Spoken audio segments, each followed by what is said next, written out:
Sir, ಈಗ ಉಸ್ತುವಾರಿಯಾಗಿ R Ashok ಇದ್ರು ಮೊದಲು ಬೆಂಗಳೂರು ಗ್ರಾಮಾಂತರ, ಈಗ ಅವ್ರನ್ನ ಬದಲಾಯಿಸಿ ಅಶ್ವಥ್ ನಾರಾಯಣ ಅವರಿಗೆ ಕೊಟ್ಟಿರ್ತಕ್ಕಂಥದ್ದು, ಇದು ಯಾವುದರ ಸಂದೇಶ ಅಂತ ಪರಿಣಾಮ ಬೀರುತ್ತೆ ಸರ್ ಏನಾದರೂ ತಮ್ಮ ಫಲಿತಾಂಶದ ಮೇಲೆ? ಉಸ್ತುವಾರಿಗಿನ್ನ ನಡೀತಾ ಇರೋದು ಚುನಾವಣೆ ಮೋದಿ ವರ್ಸಸ್ ಅದರ್ಸ್. ಇದು ಏನಿದ್ರು ಮೋದಿ ಹೆಸರಿನಲ್ಲಿ ಎಲ್ಲರೂ ಕೂಡ ಮತವನ್ನು ಕೇಳ್ತಾ ಇದ್ದಾರೆ. ನಮ್ಮ ಗುರಿ ಮೋದಿ ಆಡಳಿತವನ್ನು ಸೋಲಿಸಬೇಕು ಅಂತಕ್ಕಂಥದ್ದು. ಆ ನಿಟ್ಟಿನಲ್ಲಿ ನಾವು ಕೆಲಸ ಮಾಡ್ತಾ ಇದ್ದೇವೆ ಹೊರತು ಇಲ್ಲಿ ಯಾರು ಉಸ್ತುವಾರಿ ಇದ್ದಾರೆ, ಯಾರು ಕ್ಯಾಂಡಿಡೇಟ್ ಇದ್ದಾರೆ, ಕ್ಯಾಂಡಿಡೇಟು ನನಗೆ ಓಟ್ ಹಾಕಿ ಅಂತ ಎಲ್ಲೂ ಕೇಳಲ್ಲ, ಎಲ್ಲರೂ ಮೋದಿಗೆ ಓಟ್ ಹಾಕಿ ಅಂತ ಕೇಳ್ತಾರೆ.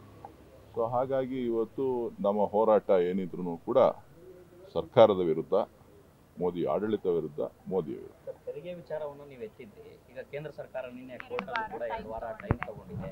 ನಿರ್ಮಲಾ ಸೀತಾರಾಮನ್ ಅವರು ಚುನಾವಣಾ ಆಯೋಗದಿಂದ ನಮಗೆ ಕೊಡ್ಲಿಕ್ಕೆ ಆಗಿಲ್ಲ ಅನ್ನೋಂಥ ಒಂದು ವಿಚಾರವನ್ನು ಹೇಳಿದ್ದಾರೆ. ಅದು ನಿರ್ಮಲಾ ಸೀತಾರಾಮನ್ ಅವರ ಕುಂಟು ನೆಪ. ಬಿಜೆಪಿಯವರು ಪ್ರತಿಯೊಂದು ಸಂದರ್ಭದಲ್ಲೂ ಕೂಡ ಬೇರೆ ಬೇರೆ ರೀತಿ ತಿರ್ಸ್ತಾರೆ ಅನ್ನೋದಕ್ಕೆ ಇದು ಕೂಡ ಸಾಕ್ಷಿ. ನಾವು ನಮ್ಮ ಅಕ್ಟೋಬರ್ ಮುಂಚಿತವಾಗಿ ನಮ್ಮ ಪ್ರಸ್ತಾವನೆಯನ್ನು ನಾವು ಕಳಿಸಿದ್ದೇವೆ. ಆದರೆ ಇವತ್ತು ಕೋರ್ಟ್ಗೂ ಕೂಡ ಮರೆಮಾಚುವಂಥ ಕೆಲಸ ಮಾಡಿದ್ದಾರೆ. ಅದಾದಮೇಲೆ 2 ಬಜೆಟ್ ಸೆಷನ್ಗಳ, ಒಂದು ಚಳಿಗಾಲದ ಅಧಿವೇಶನ ಆಗಿದೆ, ಅದಾದಮೇಲೆ ಬಜೆಟ್ ಸೆಷನ್ ಕೂಡ ಆಗಿದೆ.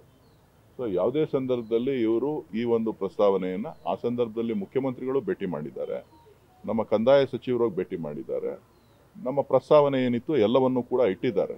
ಅವ್ರಿಗೆ ಎಲ್ಲೋ ಒಂದು ಕಡೆ ಕರ್ನಾಟಕಕ್ಕೆ, ಕನ್ನಡಿಗರಿಗೆ ಮಲತಾಯಿ ಧೋರಣೆ ತೋರಿಸ್ತಾ ಇರಬೇಕು ಅಂತಕ್ಕಂಥ ಒಂದು ಕೆಟ್ಟ ದೃಷ್ಟಿ ಭಾರತೀಯ ಜನತಾ ಪಕ್ಷದ ಆಡಳಿತದ ನಡೆಸ್ತಾ ಇರ್ತಕ್ಕಂಥವ್ರ ಮೇಲಿದೆ.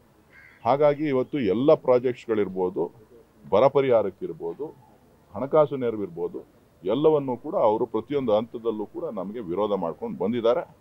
ಸುಪ್ರೀಂ ಕೋರ್ಟ್ ಅವರಿಗೆ ಸೂಚನೆಯನ್ನು ಕೊಟ್ಟಿದೆ. ಸೊ ಅದು ಯಾಕೆ ಅಡ್ವೊಕೇಟ್ ಜನರಲ್ ಅವರು, ಸಾಲಿಸಿಟರ್ ಜನರಲ್ ಅವರು ಏನು ಆದೇಶ ಪಾಸ್ ಮಾಡಬೇಡಿ ಅಂತ ಹೇಳಿದ್ರು ನನಗೆ ಗೊತ್ತಿಲ್ಲ. ಬಹುಶಃ ಒಕ್ಕೂಟ ವ್ಯವಸ್ಥೆ ಇವತ್ತು ಹಾಳಾಗಲಿಕ್ಕೆ ಕೇಂದ್ರ ಸರ್ಕಾರದ ಮಲತಾಯಿ ಧೋರಣೆ ಮತ್ತು ತಾರತಮ್ಯಗಳು ಕಾರಣ ಅಂತಕ್ಕಂಥದ್ದನ್ನು ನಾನು ಹೇಳಲಿಕ್ಕೆ ಬಯಸ್ತೇನೆ. ಇದು ರಾಜಕಾರಣ ಅಲ್ಲ, ಇದು ರಾಜಕಾರಣ ಅಲ್ಲ. ಇದು ಒಂದು ರಾಜ್ಯದ ಆರ್ಥಿಕ ಪರಿಸ್ಥಿತಿ, ಬರ ಪರಿಸ್ಥಿತಿ, ರಾಜ್ಯದ ಜನರ ಸಂಕಷ್ಟದ ಪರಿಸ್ಥಿತಿ. ಈ ಸಂಕಷ್ಟದ ವಿಚಾರವಾಗಿ ಚರ್ಚೆ ಮಾಡಬೇಕೆ ಹೊರತು ರಾಜಕಾರಣ ಇದರಲ್ಲಿ ಇಲ್ಲ. ರಾಜಕಾರಣ ಮಾಡ್ತಾ ಇರ್ತಕ್ಕಂಥವ್ರು ಭಾರತೀಯ ಜನತಾ ಪಕ್ಷದವರು. ಅನುಕ್ಷಣದ ಸುದ್ದಿಗಳಿಗಾಗಿ ವಿಸ್ತಾರ ನ್ಯೂಸ್ ಯೂಟ್ಯೂಬ್ ಚಾನೆಲ್ ಸಬ್ಸ್ಕ್ರೈಬ್ ಮಾಡಿ. ಹೊಸ ಸುದ್ದಿಗಳ ನೋಟಿಫಿಕೇಶನ್ಗಾಗಿ ಬೆಲ್ ಐಕಾನ್ ಕ್ಲಿಕ್ ಮಾಡಿ. ಲೇಟೆಸ್ಟ್ ಅಪ್ಡೇಟ್ಸ್ಗಾಗಿ www.vistaranews.com ವೆಬ್ಸೈಟ್ಗೆ ವಿಸಿಟ್ ಮಾಡಿ. ಅಂಗೈಯಲ್ಲೇ ಜಗತ್ತಿನ ಸುದ್ದಿ ತಿಳಿಯಲು ವಿಸ್ತಾರ ನ್ಯೂಸ್ ಕನ್ನಡ ಆಪ್ ಡೌನ್ಲೋಡ್ ಮಾಡಿ.